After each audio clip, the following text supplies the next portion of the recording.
नमो भगवते वासुदेवाय। दोस्तों, आप श्री भागवत महापुराण के पंचम स्कंद के 26वें अध्याय का श्रवण करने वाले हैं। दोस्तों, ये पंचम स्कंद का अंतिम अध्याय है।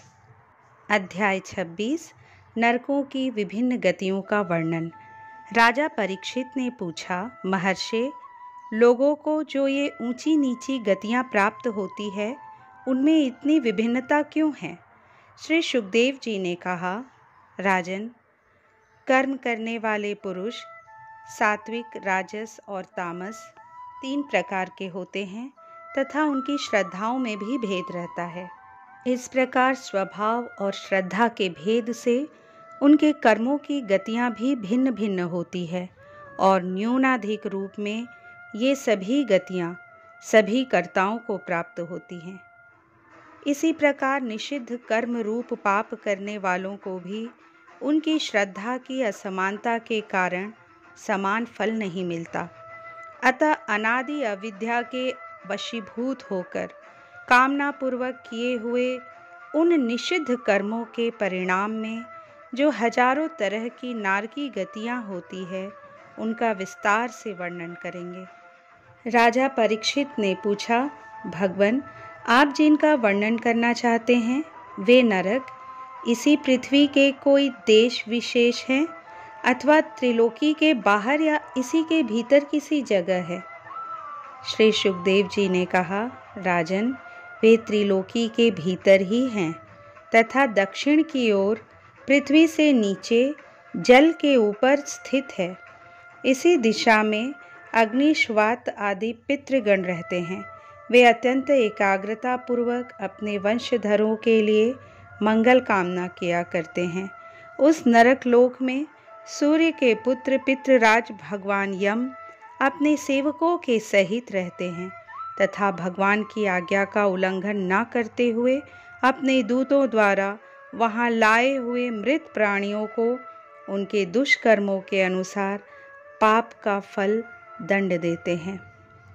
परीक्षित, कोई कोई लोग नरकों की संख्या 21 बताते हैं। अब हम नाम, रूप और लक्षणों के अनुसार उनका क्रमशः वर्णन करते हैं। उनके नाम ये हैं: तामिश्र, अंधतामिश्र, रौरव, महारौरव, कुंभीपाक, कालसूत्र, असीपत्रवन, सूकर मुख, अंधकूप, कृमि भोजन, संदंश, तप्त सूर्मी, वज्रकंटक शालमली, वैतरणी, पुयोध, प्राणरोध, विषसन, लालाभक्ष, सारमेयादन, अविची और अयहपान। इसके सिवा क्षारकर्दम, रक्षोगण भोजन, शूलप्रोत, दंदशुक, अवठ निरोधन, पर्यावर्तन और सूचिमुख, ये 7 और मिलाकर कुल 28 नरक तरह तरह की यातनाओं को भोगने के स्थान हैं। जो पुरुष दूसरों के धन, संतान अथवा स्त्रियों का हरण करता है, उसे अत्यंत भयानक यमदूत कालपाश में बांधकर बलात् तामिश्र नरक में गिरा देते हैं। उस अंधकारमय नरक में उसे अन्न जल न देना, डंडे लगाना और भय दिखलाना आदि अनेक प्रकार के उपायों से पीड़ित किया जाता है। इससे अत्यंत दुखी होकर वह एकाएक मूर्छित हो जाता है। इसी प्रकार जो पुरुष किसी दूसरे को धोखा देकर उसकी स्त्री आदि को भोगता है, वह अंधतामिश्र नरक में पड़ता है। वहाँ की यातनाओं में पड़कर वह जड़ से कटे हुए वृक्ष के समान वेदना के मारे सारी सुध बुध खो बैठता है और उसे कुछ भी नहीं सूझ पड़ता। इसी से नरक को अंधतामिश्र कहते हैं। जो पुरुष इस लोक में यह शरीर ही मैं हूँ और ये स्त्री धन आदि मेरे हैं, ऐसी बुद्धि से दूसरे प्राणियों से द्रोह करके निरंतर अपने कुटुंब के ही पालन पोषण में लगा रहता है, वह अपना शरीर छोड़ने पर अपने पाप के कारण स्वयं ही रौरव नरक में गिरता है। इस लोक में उसने जिन जीवों को जिस प्रकार कष्ट पहुंचाया होता है, परलोक में यम यातना का समय आने पर वे जीव रूरू होकर उसे उसी प्रकार कष्ट पहुंचाते हैं। इसीलिए इस नरक का नाम रौरव है। रूरू सर्प से भी अधिक क्रूर स्वभाव वाले एक जीव का नाम है। ऐसे ही महारौरव नरक है। इसमें वह व्यक्ति जाता है जो और किसी की परवाह न कर केवल अपने ही शरीर का पालन पोषण करता है। वहाँ कच्चा मांस खाने वाले रूरू इसे मांस के लोभ से काटते हैं। जो क्रूर मनुष्य इस लोक में अपना पेट पालने के लिए जीवित पशु या पक्षियों को रांधता है, उस हृदयहीन राक्षसों से भी गए बीते पुरुष को यमदूत कुंभीपाक नरक में ले जाकर खौलते हुए तेल में रांधते हैं। जो मनुष्य इस लोक में माता पिता ब्राह्मण और वेद से विरोध करता है, उसे यमदूत कालसूत्र नरक में ले जाते हैं। उसका घेरा 10,000 योजन है। इसकी भूमि तांबे की है। इसमें जो तपा हुआ मैदान है वह ऊपर से सूर्य और नीचे से अग्नि के दाह से जलता रहता है। वहाँ पहुँचाया हुआ पापी जीव भूख प्यास से व्याकुल हो जाता है और उसका शरीर बाहर भीतर से जलने लगता है। उसकी बेचैनी यहाँ तक बढ़ती है कि वह कभी बैठता है, कभी लेटता है, कभी छटपटाने लगता है, कभी खड़ा होता है और कभी इधर उधर दौड़ने लगता है। इस प्रकार उस नर पशु के शरीर में जितने रोम होते हैं उतने ही 1000 वर्ष तक उसकी यह दुर्गति होती रहती है। जो पुरुष किसी प्रकार की आपत्ति न आने पर भी अपने वैदिक मार्ग को छोड़कर अन्य पाखंडपूर्ण धर्मों का आश्रय लेता है, उसे यमदूत 80 पत्रवन नरक में ले जाकर कोड़ों से पीटते हैं। जब मार से बचने के लिए वह इधर उधर दौड़ने लगता है, तब उसके सारे अंग तालवन के तलवार के समान पैने पत्तों से, जिनमें दोनों ओर धारें होती हैं, टूक टूक होने लगते हैं। तब वह अत्यंत वेदना से हाय मैं मरा इस प्रकार चिल्लाता हुआ पद पद पर मूर्छित होकर गिरने लगता है। अपने धर्म को छोड़कर पाखंड मार्ग में चलने से उसे इस प्रकार अपने कुकर्म का फल भोगना पड़ता है। इस लोक में जो पुरुष राजा या राज कर्मचारी होकर किसी निरपराध मनुष्य को दंड देता है अथवा ब्राह्मण को शरीर दंड देता है, वह महापापी मरकर सूकर मुख नरक में गिरता है।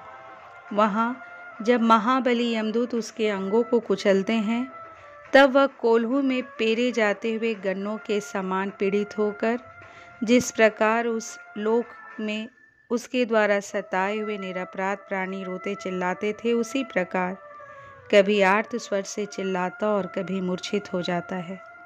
जो पुरुष इस लोक में खटमल आदि जीवों की हिंसा करता है, वह उनसे द्रोह करने के कारण अंधकूप नरक में गिरता है, क्योंकि स्वयं भगवान ने ही रक्तपान आदि उनकी वृत्ति बना दी है और उन्हें उसके कारण दूसरों को कष्ट पहुंचाने का ज्ञान भी नहीं है।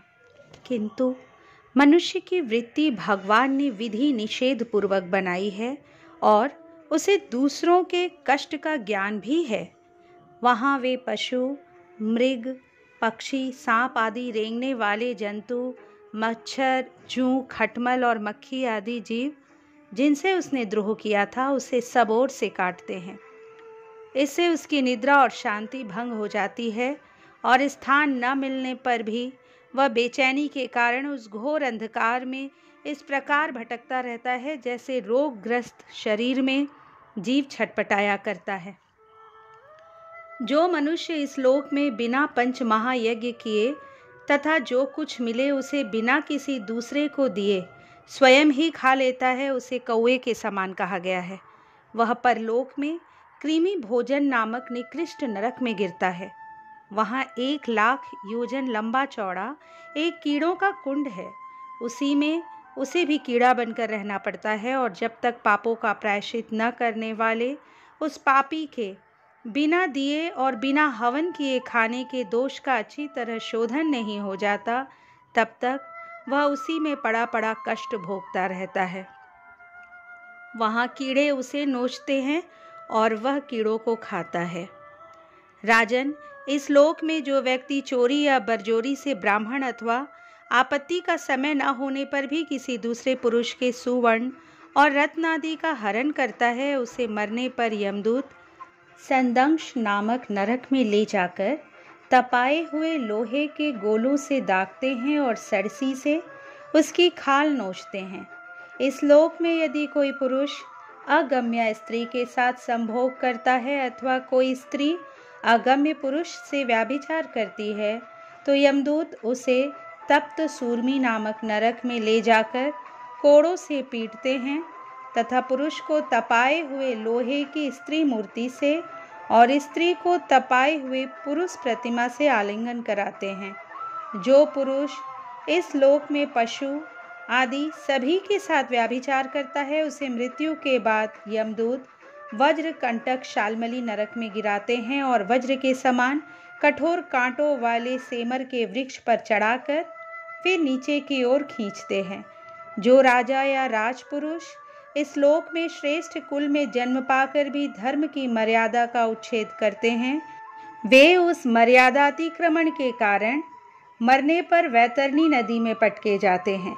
यह नदी नरकों की खाई के समान है।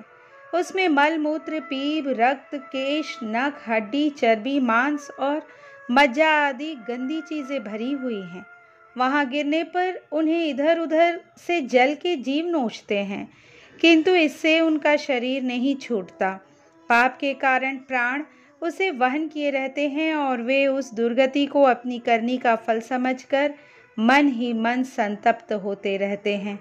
जो लोग शौच और आचार के नियमों का परित्याग कर तथा लज्जा को तिलांजलि देकर इस लोक में शूद्राओं के साथ संबंध गांठकर पशुओं के समान आचरण करते हैं, वे भी मरने के बाद पीप, विष्ठा, मूत्र, कफ और मल से भरे हुए पुयोद नामक समुद्र में गिरकर उन अत्यंत घृणित वस्तुओं को ही खाते हैं। इस लोक में जो ब्राह्मण आदि उच्च वर्ण के लोग कुत्ते या गधे पालते अथवा शिकार आदि में लगे रहते हैं तथा शास्त्र में विपरीत पशुओं का वध करते हैं, मरने के पश्चात वे प्राण रोध नरक में डाले जाते हैं और वहां यमदूत उन्हें लक्ष्य बनाकर बाणों से बींधते हैं। जो पाखंडी लोग पाखंडपूर्ण यज्ञों में पशुओं का वध करते हैं, उन्हें परलोक में वैश्यस नरक में डालकर वहां के अधिकारी बहुत पीड़ा देकर काटते हैं। जो द्विज कामातुर होकर अपनी सवर्णा भार्या को वीरपान कराता है, उस पापी को मरने के बाद यमदूत वीर की नदी में डालकर वीर पिलाते हैं। जो कोई चोर अथवा राजा या राजपुरुष इस लोक में किसी के घर में आग लगा देते हैं, किसी को विष दे देते हैं अथवा गांवों या व्यापारियों की टोलियों को लूटते हैं, उन्हें मरने के पश्चात सारमेयादन नामक नरक में वज्र की दाढ़ों वाले 720 यमदूत कुत्ते बनकर बड़े वेग से काटने लगते हैं। इस लोक में जो पुरुष किसी की गवाही देने में, व्यापार में अथवा दान के समय किसी भी तरह झूठ बोलता है, वह मरने पर आधार शून्य अविचीमान नरक में पड़ता है।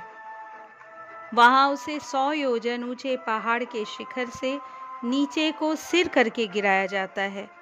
उस नरक की पत्थर की भूमि जल के समान जान पड़ती है, इसीलिए इसका नाम अविचीमान है।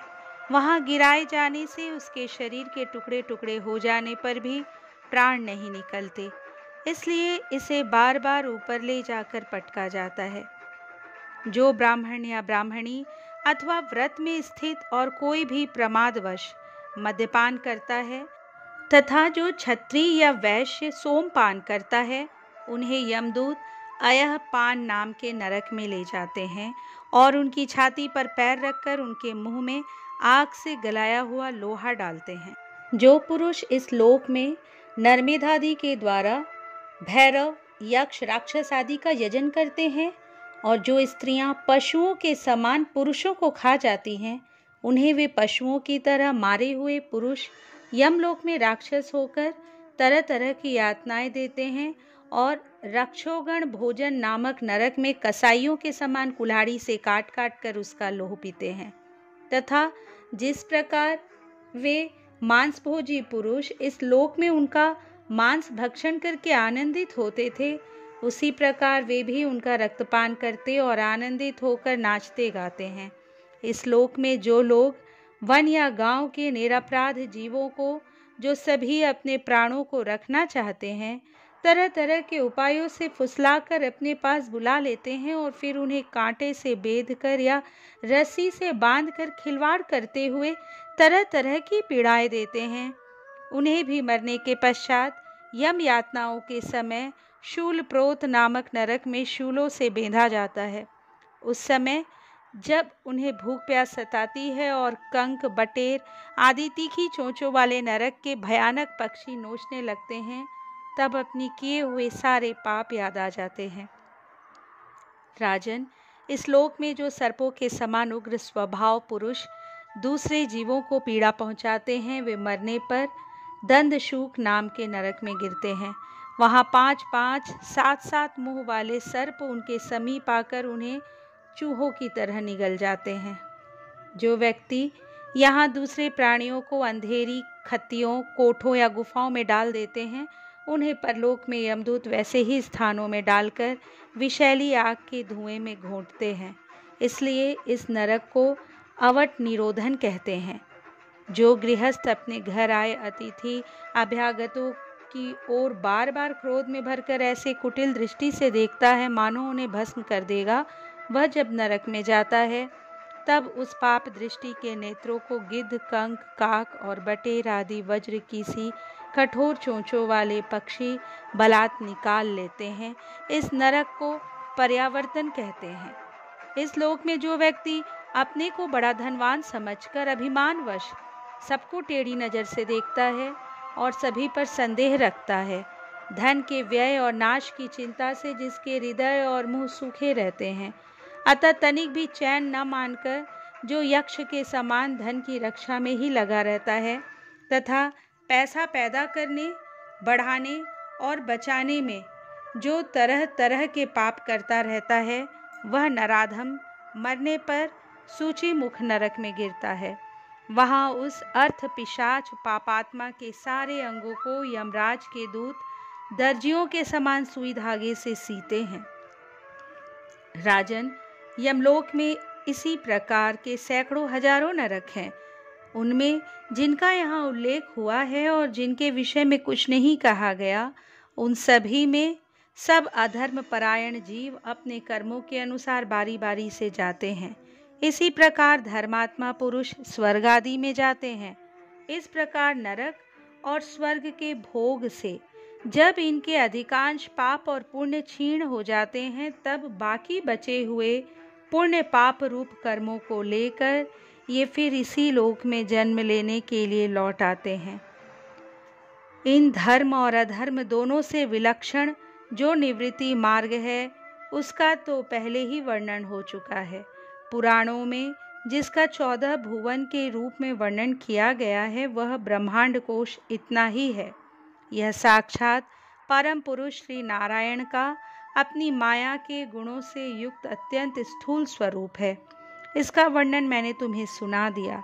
परमात्मा भगवान का उपनिषदों में वर्णित निर्गुण स्वरूप यद्यपि मन बुद्धि की पहुँच के बाहर है, तो भी जो पुरुष इस स्थूल रूप का वर्णन आदर पूर्वक पढ़ता, सुनता या सुनाता है, उसकी बुद्धि श्रद्धा और भक्ति के कारण शुद्ध हो जाती है और वह उस सूक्ष्म रूप का भी अनुभव कर सकता है।